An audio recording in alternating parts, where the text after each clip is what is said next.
Welcome to Coffee and Divination, a podcast about the arts of obtaining hidden knowledge in changing times.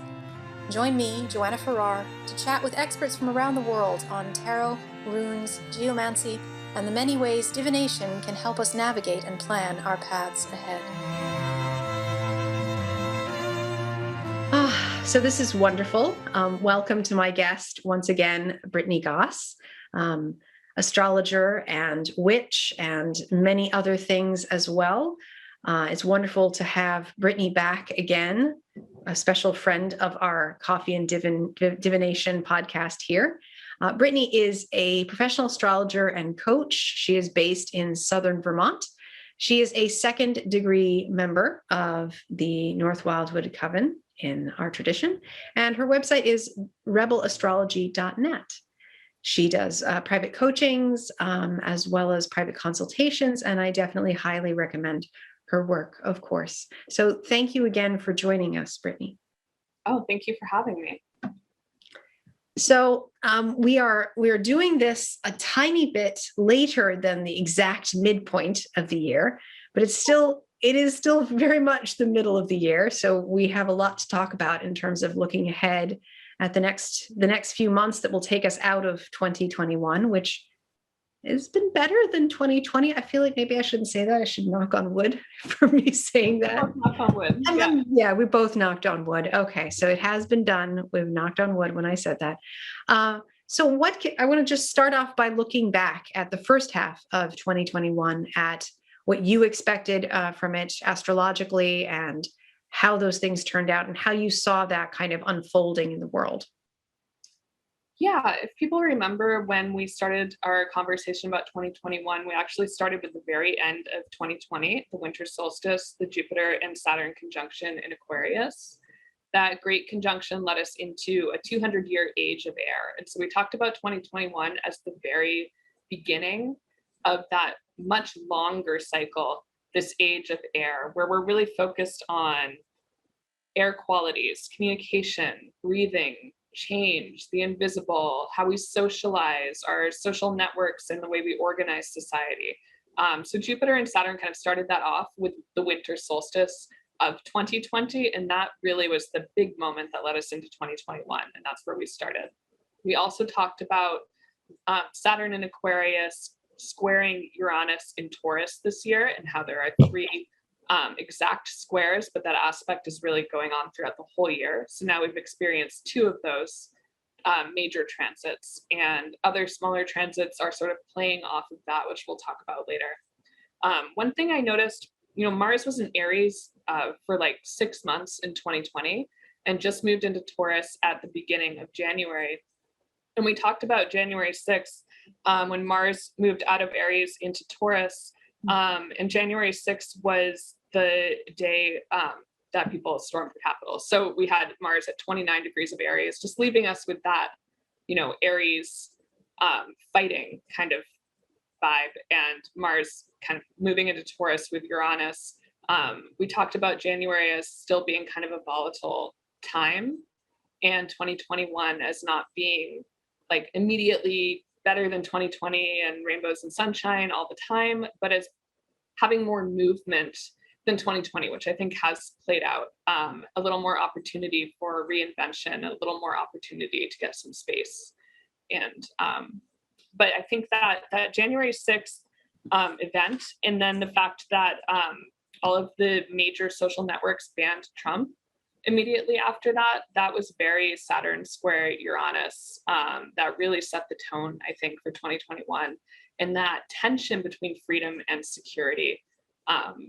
Tech is very big with Saturn and Aquarius, and who controls the technology and who controls the way we organize our social networks. And Uranus just throwing some real wild cards in there, but also talking about the freedom portion of it and how we do or do not want to reinvent things. So that was really a major point of tension in January. And then that January 6th, especially being right on that date is I thought of it a few days afterwards. You probably thought of it immediately on the date, but I only noticed a couple of days later, and Yeah, but it was a big one. Yeah. it was a big one. And that's the thing with astrology, is you can kind of point to something and be like, on that date, like something around these themes will happen. And How exactly it ends up presents playing out in a very interesting way, but you don't always know exactly what will happen, what the event will be. Then we had our major Aquarius stellium in February, really like working through those kinds of themes. And we had the inauguration and what is this new presidency going to be like? I am very USA focused in my predictions. Most of my clients are in the US, and that is where I focus. But we still were dealing, with COVID, and then Jupiter, and then March and April, we started to get a little more softness, a little more freedom.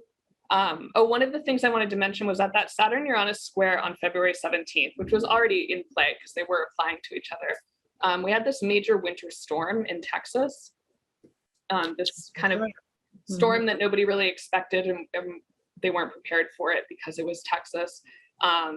We're also seeing with Uranus and Taurus, like climate events, weather events. And then that's another sort of question about how do we organize socially so that we can be more prepared for these kind of previously unexpected kinds of events that are becoming more common. March, we began getting more vaccines out to people. And then in May, Jupiter entered Pisces. And one of the things I noticed was Biden starting the withdrawal from Afghanistan. Just kind of going back to that Uranus Taurus thing, I think so. Just to kind of, for people who may not be as comfortable with astrology, I mean, Uranus, you mentioned, kind of is the throwing of the wild cards into the situation, and Taurus is very much about kind of material goods, about things you can tangibly hold, about value and things like that. Can you kind of just go a little bit into that for people who may not be so comfortable with that? Yeah, Uranus in Taurus is a longer transit that we're going to see through about 2026, started 2018, I believe. And Taurus is a Venus ruled sign. It's all about kind of value. It very much has to do a lot with economics. Think of like the Wall Street bull. Think of, buying beautiful things and enjoying, the pleasures that Earth provides, the vegetation, the growth, a lot to do with nature. Uranus and Taurus really likes stability. It's a fixed sign. It likes to keep things the same. It likes to build something and keep it for a long time. Taurus has a talent for longevity. But then Uranus comes in, and Uranus is all about change and wild events and unexpected plot twists. And so it's really shaking up the stability that maybe we thought we had. And you can see that in the economy, the economy changing, especially during our major Capricorn time from 2017 to 2020, but especially with 2020. You had the economy changing, which also sort of relates to Uranus and Taurus, but was very Saturn, Pluto, and Capricorn. And you see kind of changes in food and food supply or food scarcity as we look at the supply chain and how the rest of the world is affected, or how farms are affected by world events, and climate change, unexpected winter storms in Texas, that kind of thing. And also changes, innovations in science and the way we relate to our bodies, because Taurus is very much about the body. And we're seeing, new mRNA vaccines and new sort of innovations in the science of the body, and DNA sequencing, and how we, choose to eat. And all of these things are kind of playing out until 2026. But what makes this year important for Uranus and Taurus is Saturn in Aquarius making that square to Uranus. And so, previously unexpected events become things that we have to plan for socially. And Saturn in Aquarius is very much about building things. It's very much about, the social organization. It's very much about the architect of kind of post 2020. How are we going to build things now that we kind of raised it all to the ground in 2020? And we're in this rebirth cycle, and we're just beginning. This is kind of like the launch into the age of air. Did that cover what you wanted me to cover about your? Oh, I think so. I think absolutely. And that ties back into what you touched on at the beginning of the triplicity of air, because obviously all of that Saturn, that Aquarius, energy of how are we going to navigate this? And Saturn likes to have things set. And right now it's not set yet, but it's sort of like attempting to set something up. Whether we always like what gets set up, Saturn wants to have something set. Yeah. And we're creating like blueprints right now. Yeah. I think would be the best way to kind of describe that architectural journey. Mm-hmm. Oh, it makes total sense. Blueprints that Uranus is just kind of blowing all over the place or something. Yeah, is also just kind of, not playing nice with, but. Right, exactly. Yeah, and then at the second Saturn-Uranus square, I also noticed Derek Chauvin. He was convicted April 21st of the murder of George Floyd, but then I believe sentenced on June 16th, right around that second Saturn-Uranus square. And I noticed, in June and July, some conversations about freedom and security really having to do with who's being controlled or who is, even in prison or being sentenced to a secure locked down situation. Bill Cosby being freed June 30th, the Free Brittany stuff that was coming up in late June and July. All of this is kind of under the theme of freedom and security that I was talking about. And that was happening because we had sort of these Leo aspects that I'll talk about, really putting pressure on that Saturn-Uranus square from another fixed sign and bringing things into the light, and kind of activating people's interest in it as we continue to have this major aspect. Mm-hmm. So a lot of 2020 about freedom and security, 2021 about freedom and security, a lot of disagreements about how we should organize society, what an individual's rights should be versus, the social good, what the social good even means to people. So, we all know that in the United States, especially, it's kind of unusual because we have all these vaccines, but people aren't necessarily choosing to take them. So we have these major divides that were already there, of course, especially post 2016, but now we're seeing it in a different way, and there's a lot of tension about what are these blueprints that we're going to create socially? How are we going to architect our way forward? And as you mentioned, that some of that has to do very much like with the tangible, with the body and with health and things like that, which is also very Taurus in some ways, at least it seems to me. Yeah.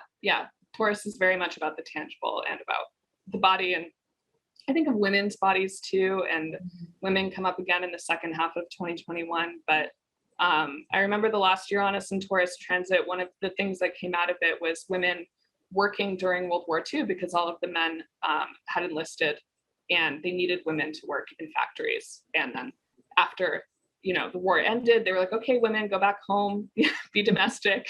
And it changed things for the American women quite a bit. And a lot of women did not want to leave work and they still wanted to work. So it really sort of catapulted, it had this unexpected effect on women. And now I'm seeing, women having to quit their jobs because of the pandemic to do more childcare.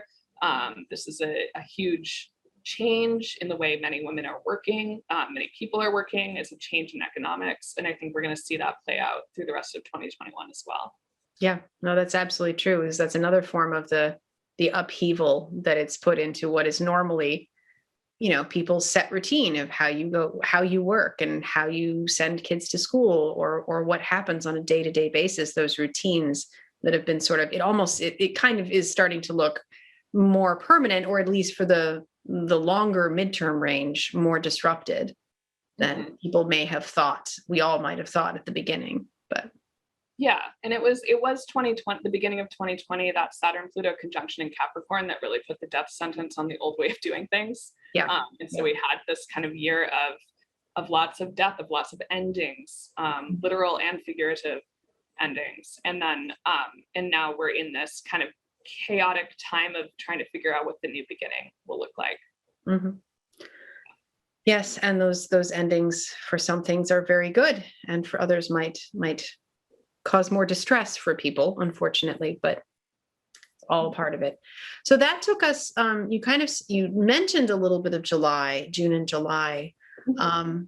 Since we really didn't talk, I'm vaguely recalling how much we spoke about in our previous interview about July. Is there anything that you kind of want to touch on about those sort of middle months that we've just been through, about June and July? Yeah, I had July up. June, I think we talked about a little bit in our first interview, but we had Jupiter in Pisces in June. That was supposed to be the good part of the year, right? Yeah, we talked about the eclipse cycle, which I'll talk about some more. Eclipse in Gemini in June, and Mercury retrograde in Gemini, and how that eclipse cycle is kind of playing out to be about information and communication and dissemination of information, what's true, what's not true, who's getting it, who's talking. So we're still in that cycle, but that was happening in June. And then July, we had this Mars in Leo. Mars went into Leo, and it had this opposition with Saturn on July 1st. And also the square with Uranus. So that's the first planet that was kind of in Leo, playing off the Saturn-Uranus square. And that tension coincided with wildfires in Canada. So if you think Leo's a fire sign, Aquarius is an air sign, Uranus is in Taurus, which is an earth sign, you've got fire and air burning up the earth. So you've got, because Mars and Saturn tend to be the less beneficial planets when it comes to, predictions for their aspects. Mars playing off that Saturn-Uranus square was like big fire. And again, questions of what can we do to help people be secure? How do we structure a society so that we can deal with these wildfires? Where are people going to go? Are they going to move? All of this kind of chaos that comes out of it. So we see that in July, lots of kind of T-squares in the fixed signs. And then in August, we still have that kind of pressure on Saturn and Uranus with, I believe, at least one planet in, Leo, Sun and Mercury in Leo opposing Saturn in Aquarius still. So you've got these aspects happening. The end of July, Jupiter moved back into Jupiter moved back into Aquarius from Pisces, July 28th. So that was kind of a big moment because we had Jupiter in Pisces from mid-May through the end of July. And now we have him back in Aquarius again. In some ways, this is kind of keeping Saturn in Aquarius in check, sort of like this more jovial advisor to, Saturn, the architect in Aquarius, just wanting to like build everything, logically, a little bit more heart-centered and humanitarian with Jupiter in Aquarius. Jupiter sort of expanding to some degree, exploration, space exploration, billionaires in space, for example, or exploration. One example. Aquarius being very focused on the larger social picture and humanitarian ideals with Jupiter there. And Jupiter just being very interested in investigating sort of the weird with Aquarius and understanding how things work on kind of a large scale, more social and global level. Jupiter normally is very expansive. With Saturn there, it's a little more limited. So you have these two, I think we talked about in the beginning of 2021 with Jupiter and Saturn in Aquarius. They're kind of mediating each other. So you don't have a whole lot of expansion, but you have some. You don't have a whole lot of restriction from Saturn either, because Jupiter is giving it a little more levity. So that happened at the end of July. We got Jupiter back in Aquarius. It's nice to have him in Pisces. He rules Pisces, but he'll be back there again at the end of December. What else was happening in July? I think the wildfires and Jupiter moving back into Aquarius were my big kind of overview. When we have all of this tension between the fixed signs with Saturn and Uranus and fixed signs, then anything that passes through another fixed sign like Leo or Scorpio, we start to get this tension and this those themes of freedom and security start to come more to the forefront, and the chaos kind of starts to come more to the forefront. So we had that in July. We have it a little bit in August. Did we cover July enough? I think so. We'll probably kind of circle back around to it, I have a feeling. But we are now firmly in August, although the idea that it is already August is still kind of mind-blowing to me because it feels like it was just June. But with August kind of then having us look more towards the fall, what is there in this month to come that you think are some of the important points? We still have a little bit of pressure on the Saturn-Uranus square in the beginning of August, now that we're recording this on August 6th. So we get a little more of a reprieve, a brief reprieve in August, though, from the Virgo planets, because Venus and Mars are in Virgo, making trines to Capricorn and Taurus planets, opposing Neptune and Pisces, but kind of bringing these ideals down to earth and helping us sort through the details. And then August 11th, we get Mercury in Virgo, and Mercury rules Virgo. So that's kind of a nice placement for Mercury. And then August 16th, we get Venus in Libra, which gives us more of a nice, friendly aspect to Saturn in Aquarius, and also Venus rules Libra. So we get these two planets in signs where they behave well, and that gives us a little bit of a reprieve. And then the end of August, we'll start with the sun will move from Leo into Virgo. And at the very end of August, August 30th, Mercury will move into Libra. So we'll kind of leave the fixed signs behind for a little bit, and we get a little bit more flexibility that way. Mm-hmm. And a little bit more, Venus in Libra is very social, very interested in harmony and beauty and making things nice. And so you get these kind of aspects that are like, oh, we enjoy being together. We're having good conversations with Mercury and Virgo. We're bringing our ideals down to earth. It's a little less like fire, air, and it's a little bit more, earth and air. Like, let's have a nice, sunny day with the breeze blowing instead of these big winds of Aquarius. Yeah, a pleasant conversation, a pleasant summer conversation. Yeah, which is nice. Yeah. Yeah, and that's not to say it's only good aspects, but that's kind of a nice slight reprieve in August that we get. Mm-hmm. And then in September, we still have lots of Virgo and Libra, but Venus moves into Scorpio September 10th, which starts again with the fixed sign squaring thing. So, and Venus doesn't do as well in Scorpio. It's not her best sign. Mm-hmm. So because it's a Mars ruled sign, and Scorpio is very much about, not so much about beauty and harmony. It's more about, what can I get out of this, and accumulating power and having secrets, a little less friendly.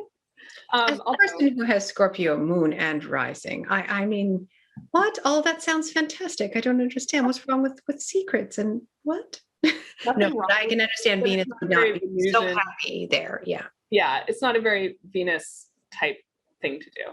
Yes. More Mars type thing to do. And so, that is September 10th, you said? Yeah, September 10th, Venus moves into Scorpio. Mm-hmm. And Mars moves into Libra. So they're in this mutual reception, but Mars also doesn't do as well in Libra. Mm-hmm. That is, it's too pretty and dainty for him, and he wants to stir things up and run around fast. And so that tends to kind of break things. All of Libra's beautiful art, just not as refined. So mm-hmm. Mars in Libra, Venus in Scorpio is very interested in sort of like how this relationship between freedom and security can, where the power is in that, and where's the power for me or for us. Yeah. And Mars in Libra is very interested in sort of what's, because Libra is a sign of justice and equality. Mars in Libra tends to be kind of like fight for justice, fight for equality. Less the Venusian approach of like, let's, mediate this and figure out a way to compromise and do something that works for both sides. Mars in Libra is more, of a march on Washington for equality kind of vibe, mm-hmm. which is not necessarily a bad thing. Mm-hmm. A lot of the times when planets go into signs that are not as comfortable for them, something really creative and interesting comes out of that. Yes. So, but we start to have that shift from, everyone's in a sign that they rule and we're enjoying things a little more to now there's more tension, and the 2021 kind of continues to percolate. All this chaos kind of continues. Yeah, so that's kind of one of the places where some of the upheaval, well, not necessarily upheaval, like you said, it is also a time that is sometimes very creative, but that is kind of where it might intensify a little bit more. Yeah, it starts to intensify a little bit more in September. And then Mercury goes retrograde in Libra September 27th, and will stay retrograde in Libra through October 18th, and makes a lot of different aspects to Mars in Libra, friendly aspects to Saturn and Jupiter in Aquarius, squares to Pluto, so just playing off of a lot of the other planets. And that Mercury retrograde, I think, is sort of reviewing that idea of equality. And how we, if this year is about how we organize and what the blueprints are going to be for society following 2020, Mercury retrograde is sort of reviewing, well, what is fair and what is equal. And that also, I think, is I believe it's the month that benefits end so far, and student loans are off of forbearance. So this is kind of an aspect that says to me, these Libra transits are saying, how can we make society more equal? How is it not equal, or how can we review that how has the past influenced, our history influenced where we are now? And really kind of bringing into question this idea of what is fair for people. Yes, absolutely. On a collective level. And then October, Mercury retrograde continues until October 18th. So that's very much a big part of October. He meets the Sun in Libra, meets Mars in Libra. But also in October, Pluto and Saturn and Jupiter all station direct. So you have Mercury retrograde in October, but you get like a little more outer planet movement forward. And those planets are direct for months out of every year. So I don't give it quite as much weight as the smaller planets, but it's still kind of nice to get like a little forward motion from those guys, even while Mercury is retrograde. So that would be more early October you're talking about when that happens? It is happening. Pluto's going direct October 6th, Saturn on the 10th, and Jupiter on the 18th. So kind of throughout October. So it flows throughout, yeah. Yeah. And then Mercury will go direct at 10 degrees of Libra on the 18th and start to move back through Libra. So of course with Mercury retrogrades, I don't think of the shadow period so much as other people, because then we'd always be thinking about Mercury retrograde. But it is, it is a time when we are sort of reviewing and working on those subjects of equality collectively, hopefully. And it's a lot of air, so a lot of conversations. This is the age of air. On a personal level, I would say that Mercury retrograde is very much about sort of relationships and how you relate to other people. It's Libra. Libra loves pairs and loves parties. So just all about, how are we relating to one another, and are we communicating well in a harmony? I think that's I think what you just said is a really important point, because I feel like, at least not necessarily in astrological circles, but I think in some areas where people just kind of dabble in this stuff, and, whatever, I am not a professional astrologer, so I count myself in that category as well. It's very easy to sort of fall prey to the, how should I put it? The meme, I guess I have to use that word, but sort of like the memes of what various things are about. And Mercury retrograde tends to get lumped into such a category of just like, well, if anything goes wrong, it's Mercury retrograde. Whereas, from what you said, it's really about looking at relationships. It's looking about how we relate in various ways. And I think that's a healthier and more nuanced way of looking at something, as opposed to just chalking it up to kind of almost like a bad luck charm, in a sense. Do you know what I mean? Yeah, if we're always looking at it as a period of bad luck, then that's kind of what you'll experience during those periods. And so for a year, it's not that fun. Yeah. But Mercury in Libra, it's not Gemini, it's not Virgo, it's not a sign that Mercury rules. It's not as technical necessarily. But with Mars and Libra, I would say like that's enough work. Trying to be harmonious in relationships is quite enough work for that Mercury retrograde for us to focus on. And we've all been locked down and shut in and just started to come out of our poles together. And so it does take work to like learn how to be with other people and be social again. And how to give other people space and how to kind of compromise with them. So I think that's kind of part of the personal lesson of that Mercury retrograde in Libra. And then we start Scorpio season, and Mars moves from Libra into Scorpio on October 30th. And then November, I think, has a more fierce energy because of that Mars in Scorpio energy. Because again, this is one of the fixed signs that is playing off of that Saturn-Uranus square. So we have this sort of chaos order situation, creating order out of chaos, creating chaos out of the old order, figuring out the new order. And then Mars in Scorpio is, I think,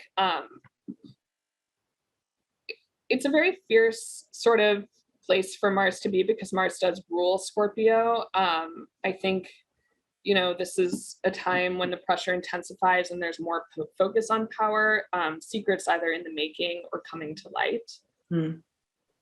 And that has to do collectively with the Saturn-Uranus square. And so that kind of characterizes November's aspects. Because that's kind of just also important to point out that everything is being colored right now by that Saturn-Uranus square as well. There's always that larger picture kind of overhanging the other smaller points that you're mentioning. Would that be fair to say? Yeah, it's what I keep coming back to because it's the biggest aspect of 2021. And it, you know, when other things move through the other fixed signs, it plays off of that bigger aspect because it's kind of always in play this year. You know, and every year we have like small ups and downs. We move from Libra to Scorpio. We have Mercury retrogrades every year. So it's not that this year is like so different in that way, but what characterizes it is really that Saturn-Uranus square. Yeah.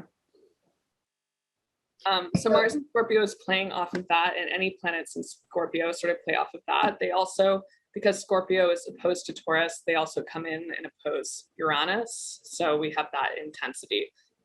Again, playing off the Saturn-Uranus square means these planets are opposing Uranus in this case from Scorpio, and they're squaring Saturn. And so they're kind of like they're in the ring with both of them in more of a sort of fighting, challenging aspect. And challenges, you know, it's not doom. It's just things are changing, you know. There are challenges because challenges promote growth. And so not to be all oracle cards about it, but if you had no change, it would just be stillness and that would be boring. So, you know, we're interacting with these aspects and we're trying to figure out, you know, with Mars and Scorpio, I would think, look at the Scorpio house of your chart and think about where you can take action there. And how you can sort of think about the question of freedom and security for yourself with the Saturn-Uranus aspect, and where you can sort of gain some power or empower yourself. Hopefully in a way that supports the greater good. Although Mars and Scorpio is, you know, a little more self-interested or a little more warlike, or, you know, how you are going to create that harmony that we were talking about in Libra season and that equality through a Mars and Scorpio type of way of getting there. Yeah. So yeah, November's interesting. We also have a lunar eclipse in Taurus, November 19th. That is our first Taurus eclipse of the Taurus Scorpio eclipse cycle. We've been having Gemini and Sagittarius eclipses. They kind of overlap with each other. So that Taurus eclipse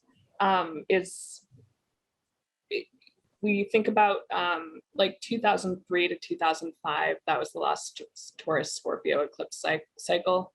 So think about what was happening then. We're just about finished with this Gemini Sagittarius cycle that will finish in December. And that was kind of more 2001 through 2003, if you think about what was going on then. But the Taurus Scorpio eclipses, they're very much about security, creativity, you know, very much about chaos and stability, a lot like the Saturn-Uranus square has been, and about how you're going to kind of create stability in your life creatively, or use some of that chaos, that unformed sort of matter to create. And so the Taurus eclipse, it's kind of like, okay, this is the start of this cycle for you. What are you going to make of it? Mm-hmm. That makes sense. And it really depends on your chart, how much that affects people. This eclipse is a lunar eclipse, it's partial. So it's less intense. I think we talked about 2020's eclipses were more intense than 2021's. This is not one I would like worry about so much, but I would see it as the continuation of a cycle that started in 2003. What am I going to create with this now? You mentioned that looking at, how your chart would interact with that without going into a consultation where obviously you'd have to look at someone's chart. What would you be looking at to say like, oh, well, this person as opposed to this other person would probably be affected more by it? Does it have to do? Yeah, I would look at planets in Taurus, the later degrees of Taurus. I believe this eclipse is 27 degrees.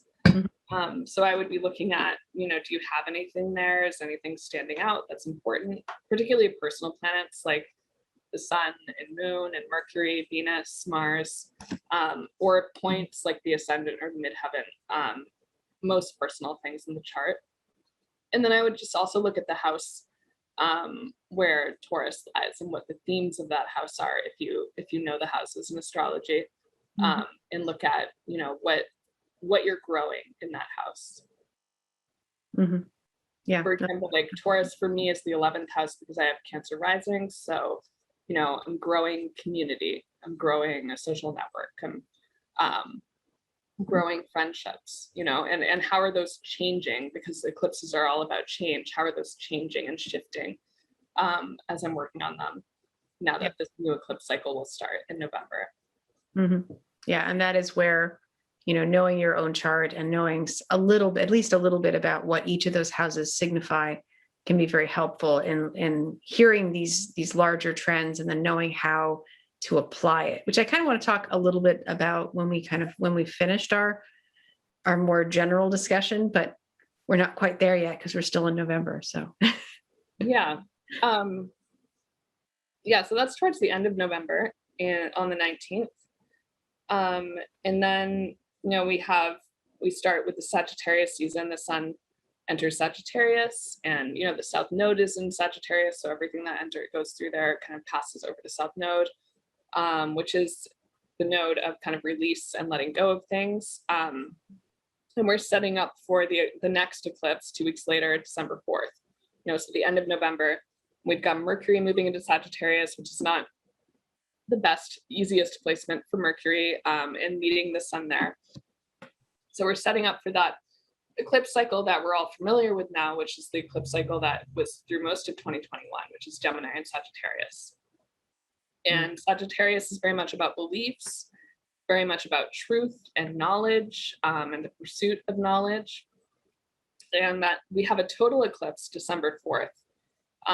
So, November is very Mars in Scorpio focused. Like we just finished our Mercury retrograde, and the Scorpio planets are playing off of the big Saturn-Uranus square, and there's more pressure and tension, and things are kind of fierce. Like you think of like November being like fierce cold winds, like that's what I'm thinking of with Mars and Scorpio playing off that aspect. But December has a lot of things happening that lead us into 2022.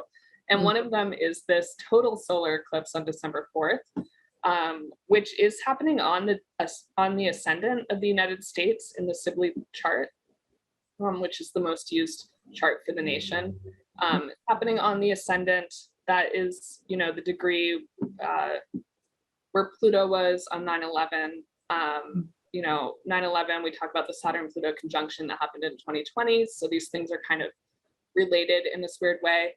But basically this eclipse, it impacts the United States in some kind of way.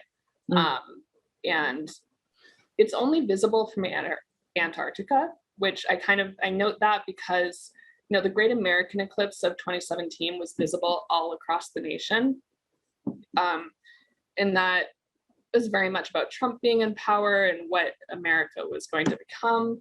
And we could see it. And astrology used to be more about things we can see. Now we can clock and predict all of these transits using math.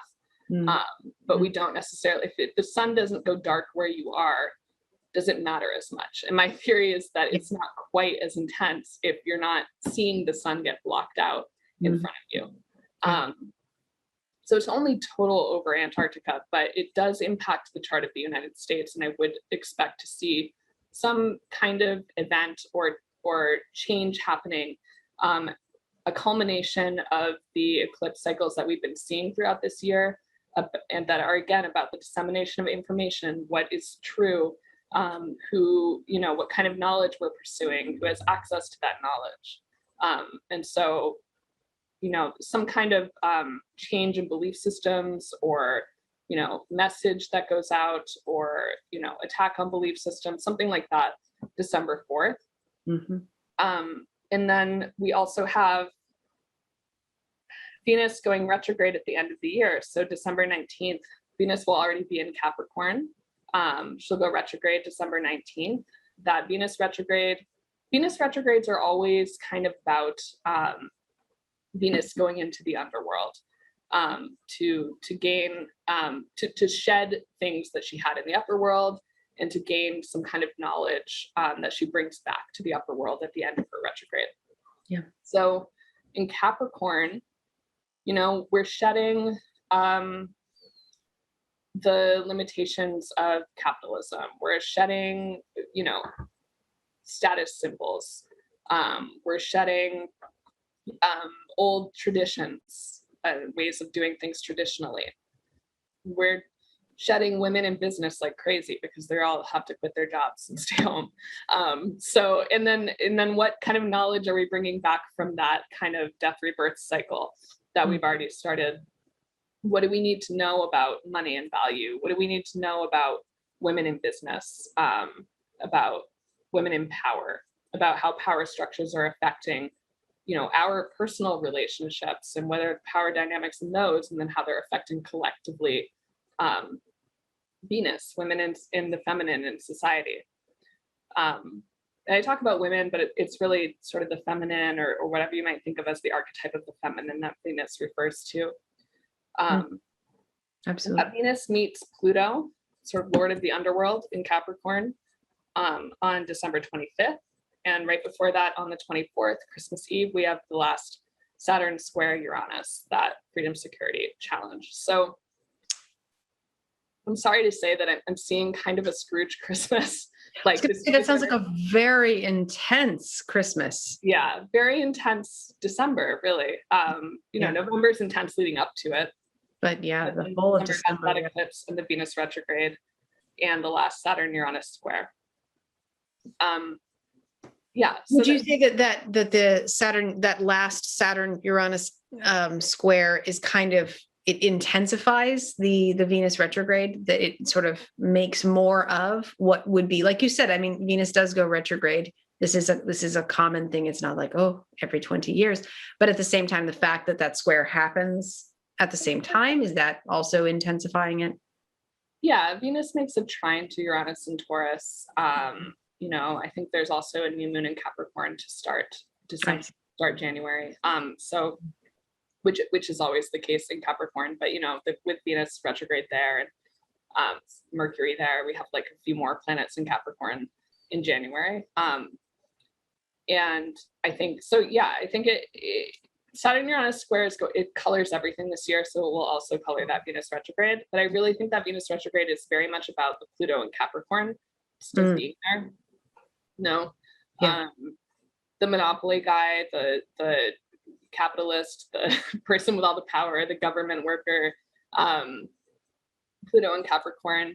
And again, the United States is still having our Pluto return. That will be exact 2024. So we're seeing with this Venus retrograde, what are the themes that are coming up around money, around how it's affecting relationships, around how it's affecting the feminine. What do we need to recover here from the underworld?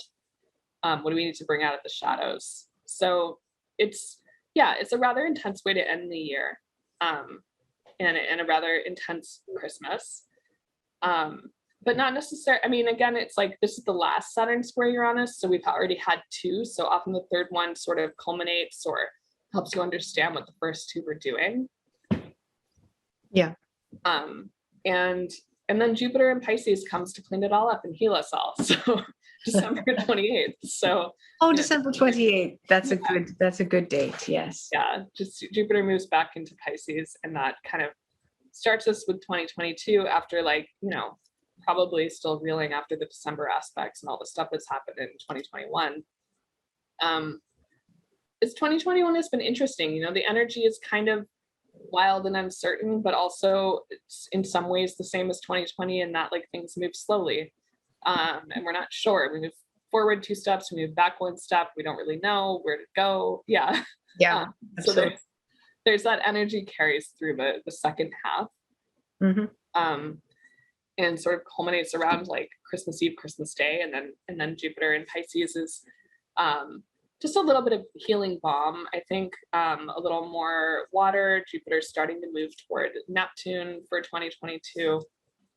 And Jupiter, of course, being in the sign which he rules, being able to give more gifts that way. So just a better aspect, better placement for Jupiter at the end of the year. So for Neptune, I mean, we've talked a little bit more about Uranus, but like for Neptune, how does you said already that Jupiter would be able to give more gifts, but in what way does Jupiter interact with Uranus differently than what we've seen in this last little while? How do you think that will feel differently from what we've had? You mean how Jupiter will interact with Neptune? Oh, I'm sorry, Neptune. Yeah, that's okay. Yeah, that's fine. All these, you have to keep it in your head because there really should be, the chart. Exactly. In my head, of course, you can do it in your head, but for me, it's a little harder in my head. Yeah, Jupiter moves into Pisces, which is the sign that he actually rules traditionally, and then Neptune rules sort of in the modern system. I tend to use the traditional rulers more, but they both do well in Pisces, by which I mean they both have Piscean traits that come out easily when they're there. Neptune being god of the oceans, Jupiter being sky god, there's just kind of this blue sky, blue oceans kind of feel to it. And there's Jupiter interacts with Neptune differently there just because they're both in the same sign. So like Jupiter in Aquarius is not interacting with Neptune as much. It's much more interactive with Saturn. Yeah. Saturn's kind of restricting all of Jupiter's big ideas. But Jupiter's also advising Saturn to, not go so intense or so cold. Which is very, very useful at this time. Yeah. So when Jupiter moves into Pisces, I mean, it's great because Jupiter is in Pisces and he rules that sign, some more gifts, but it's also like Saturn's still in the sign he rules of Aquarius, and that he has total domain of that sign, so more restriction. So we still have this kind of like interplay between Jupiter and Saturn. Yeah, that does not go away. Yeah.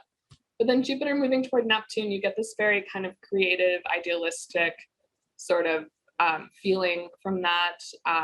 It's lots of spiritual and metaphysical implications of that, lots of mysticism, interest in spiritual subjects, healing. Jupiter in Pisces and Neptune in Pisces can be very healing. And then it's like Pisces can go both ways. Pisces is in some ways all things. So it can also be kind of foggy and confusing, or it can be sort of hazy, or it can be, water that is not good, that has disease in it, so it's, you want pure filtered water. Sacred waters, is what I would think of with Jupiter and Neptune together in the most optimistic, best version of that aspect. Yeah. But I do think it is at the end of 2021, after like so much earth and air and wind blowing us around, and like a little bit of chaos happening. I think Jupiter and Pisces coming back into Pisces and meeting Neptune in April, it's just a little bit more of a healing balm following this sort of rocky launch into the age of air. No, very much a rocky launch. And I think, that November, December, particularly December, it sounds like has a lot of intensity, sort of continuing that thread. Mhm. We also have, like you mentioned, a number of, creative options and ways to interact with those forces. Maybe not, yeah, I mean, obviously culturally in various ways, we can interact with that on the larger scale, but then also personally on a smaller scale, we can be aware of these things and try to make the best of them, or harness those energies in the best ways that we can. You've mentioned a couple of examples already of how you would sort of look to your personal chart and look to harnessing those energies. And I was wondering if you could give, I mean, just looking at this next 6 months or 5 months or 4 months, of some examples of how you would look at either magically or just, from a personal level, of how you would choose one of those things that is happening and make the best of it in your own life, of being able to interact with it well. Like you mentioned, the Venus retrograde, and kind of interacting with that in some way. Is there any particular point that you would think, well, magically this would be a good point to do something with, or psychologically, and in a more mundane way, look at your life and kind of analyze it for those patterns? Yeah. I'll address the magical part first and then the more Sure. logical part. These are not specifically dates for planetary magic, which is a very specific astrological magic is a very specific thing. But when Mercury is in Virgo, ruling Virgo on August 11th, and Venus is in Libra on August 16th, those times are good times to work with either Mercury or Venus if you're interested in doing astrological magic with planets while they are at their best in their best sign. And Happiest. yeah, magically, I would say like I didn't really go over any kind of full moon or dark moon cycles except for the eclipses because it's just a broad strokes. But broad strokes, just do magic. We need it because Saturn and Uranus are squaring each other, and it's kind of a weird, it's a weird tension between the wild, unexpected, and the stability and the control. Like we don't really know what to do all the time in 2021. So help yourself with magic because we are launching into the age of air, and we're in this major rebirth cycle following 2020, and you just need all the helpers, the spiritual and human, and from nature that you can get. I don't know, other than Mercury and Virgo and Venus and Libra, I don't know. Those would be the better times that you're thinking of. Yeah, to work with those things. And then I guess if you're into like Malefica and doing some grayer magic, Mars and Scorpio through November. Can be used for some good purposes, we're not endorsing anything on this podcast, but there's always things that Mars and Scorpio is good for. That's all I'm going to say. Sure. Your mileage may vary. That's your Mars goes into Scorpio October 30th. That's your Samhain season. That's the ancestors and the dead and the darkness. And so you can think about that. As I was saying with the eclipses, they are cycles of change that relate to parts of your past and what you're changing now. So like I said, that lunar eclipse in Taurus for me would be like, how am I going to change the way I grow community or the way I interact with my networks or, my friendships and grow these things or, making new friends. So these are like psychologically things you can think about, sort of how this impacts your life and how you want to use it in your life. And like the Venus retrograde, you said, how do we use that? I always think of Venus retrogrades as a very sort of internal time to focus on what I am bringing back from the shadows or from the underworld, and sort of what I'm shedding as I go down there. So the Venus retrograde is a very good time to think about, where in my chart is this happening? How is it impacting my relationships? Because Venus is always about relating to other people. How is it impacting money, ideals of beauty, values, also Venus related things. What do I need to shed, and what do I need to kind of bring back for myself? Yeah. So that's a very sort of psychological way of looking at that transit, but I think with the Venus retrogrades, it's always applicable.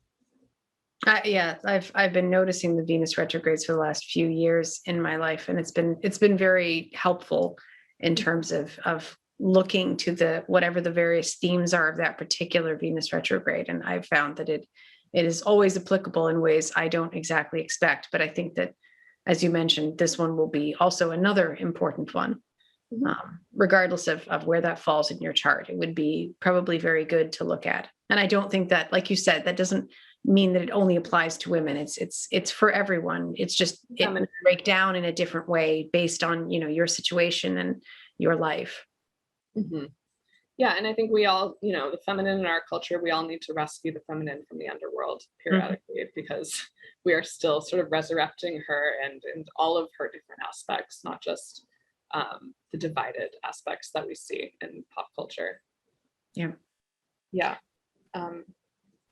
I think that you've given some good advice. So basically the key times that you have mentioned in terms of being able to do, I mean, as you mentioned, do more magic. I think it's just for everyone who is listening, who's already a magician or, you know, just becoming a sorcerer in some ways, do more magic because we need it right now. You know, make sure that you do your research and you do good magic, but then do more magic. And you gave a couple of examples of some times. Is there any other sort of advice that you would want to give people for this coming 6 months? You've already seen how 2021 has been playing out for you. So, you know, whether you're happy with that, or there are some areas where you might feel stuck and restricted, then focus your magic on that restriction and focus your plans and your goals on how you're going to go over, around, or through it, under it, as we talked about in the first half. It's still important for you to find your way through and create your own blueprints, or blueprints with other people, your community, or your smaller version of society. So be thinking about, you know, what's already happened. What am I happy with at this point? What am I not happy with yet? And how can I sort of find a way through? Yeah, because we still have those restrictions. Like they're there. We can't necessarily, you know, break all of them, but we can find ways, like you said, around or under, or, you know, find creative ways of dealing with them, which is also what magic is very good for, is finding options we may not have already seen, but we've left room for, and then it can appear.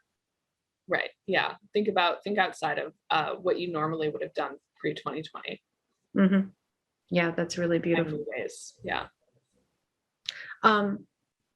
This is I think a really important conversation to have. There's one more piece that I just wanted to bring up. You mentioned the idea of like of what is visible, and it brought to mind to me with some of the magic that I do. It has to do with the lunar cycle, and has to do with when the moon is visible, like the lunar month beginning, when the crescent is first visible, and that is something that I haven't necessarily heard so much from astrologers before. The idea that that you pay more attention to the things that are visible in your area of the world. But that makes a lot of sense to me, considering that the lunar cycle, you know, for some magical traditions, starts when you can see the crescent. That would be the first day of the new month.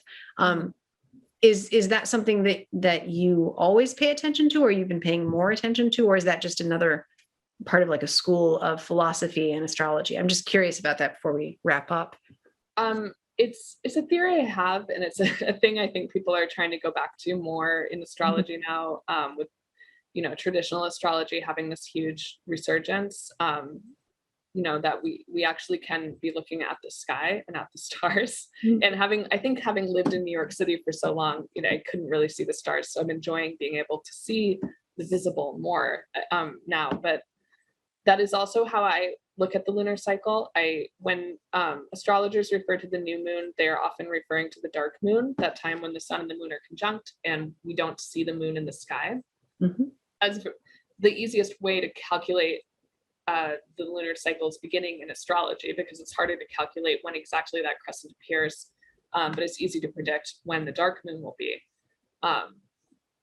People call that the new moon. I like to call it the dark moon, and the new moon for me is, as you said, when the visible first crescent appears in the sky. Yeah. And I think that's a confusion for people, because then some people think that when someone says the new moon, they mean the crescent, because it's not quite clear. Right. Yeah. Yeah. And usually when astrologers are referring to the new moon, they mean the dark time, the time before you see the moon. But I just call that the dark moon. So I'm just being confusing for everybody by making this like a very particular sticking point for my practice. But it's I think it's good to know. Yeah. Yeah. It's important to me because it's a between time. The old lunar cycle ends and the new lunar cycle is about to begin, but you have this between time of darkness. And that darkness is important. That's where you rest. That's where, the moon is reborn. When you can't quite see things yet, that's, before the beginning, if that makes sense. Yeah.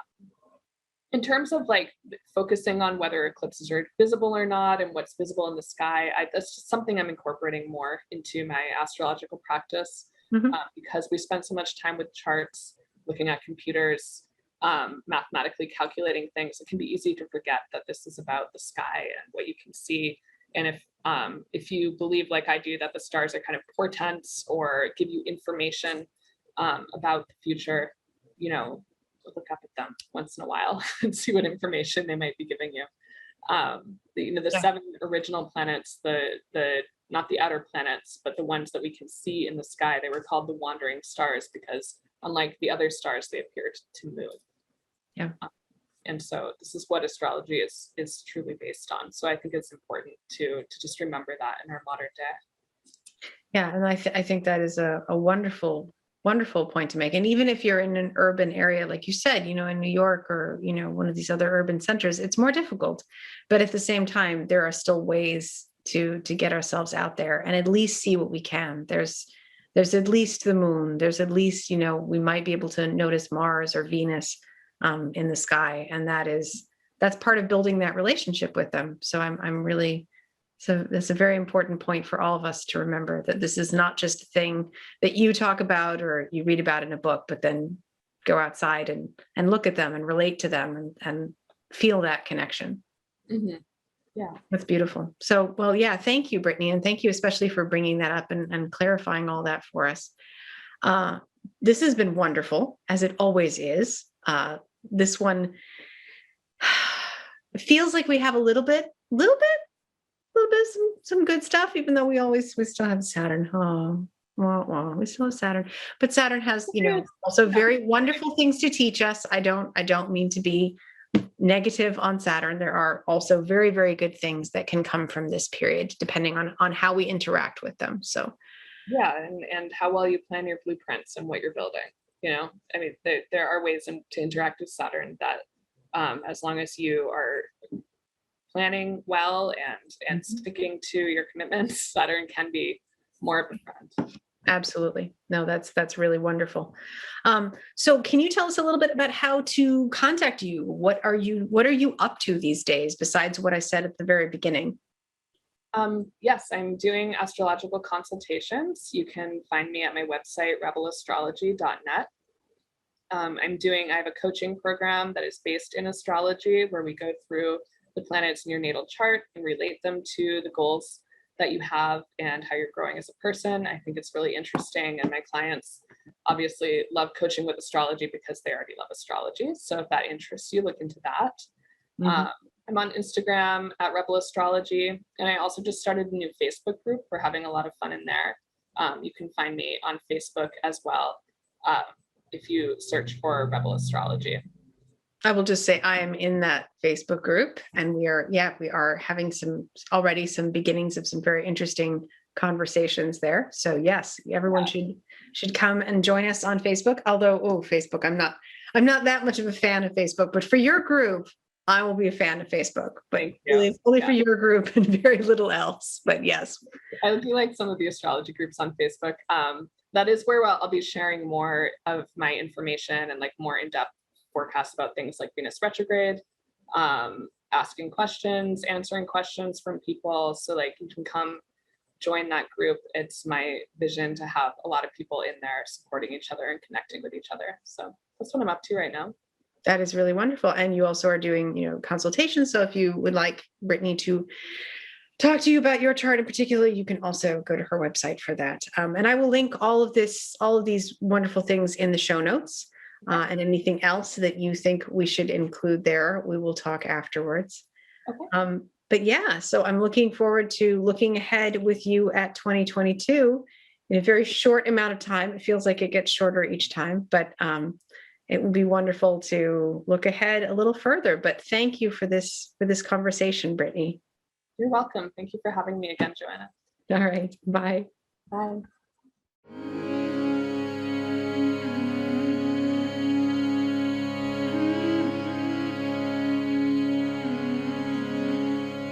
Falconries cross, many moons day. Don't you dare silence the song in my head. The flowers are broken, the fallen paths bare. Don't speak to me, darling, till blood lays his